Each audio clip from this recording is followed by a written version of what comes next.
नापाक जसारत हुई है, हम इसकी मजम्मत करते हैं। उम्मा मुसम्मा जिसके पास 2 अरब है उसको भी मुतहिद होना चाहिए। इसके साथ साथ मैं हुकूमत पाकिस्तान से मुतालबा करता हूँ कि फौरी तौर पर स्वीडन सफीर को निकाले और सफारतखाना बंद करें। लाइन है, हम हुकूमत पाकिस्तान से मुतालबा करते हैं कि पाकिस्तान से फौरी तौर पर स्वीडन के सफ़ीर को निकाला जाए और ये पूरी दुनिया में मैसेज दिया जाए कि हम कुरान पाक की तौहीन कभी भी बर्दाश्त नहीं करेंगे। कुरान पाक मुकम्मल ज़ाब्ता हयात है। ये मुसलमानों के लिए एक रेड लाइन की हैसियत रखती है।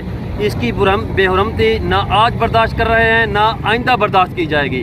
हम हुकूमत वक्त से मुतालबा करते हैं कि स्वीडन हुकूमत के खिलाफ एक्शन लिया जाए और उनके सफ़ीर को फौरी तौर पर मुल्क बदर किया जाए।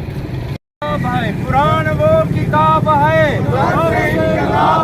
कुरान वो किताब है, नाराए तकबीर,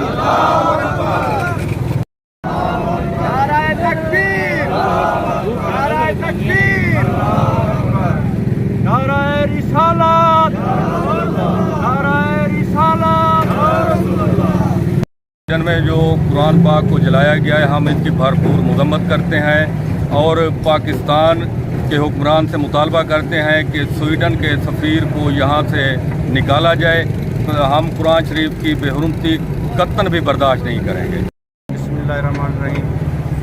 स्वीडन में जो कुरान मजीद की बेहुरमती की गई है, हम उस पर भरपूर एहतजाज करते हैं और हमारा हुकूमत पाकिस्तान से 10 बस्ता इल्तजा है और मुतालबा है कि स्वीडन के सफ़ीर को जल्द अज जल्द पाकिस्तान से निकाला जाए और हमारे जज्बात को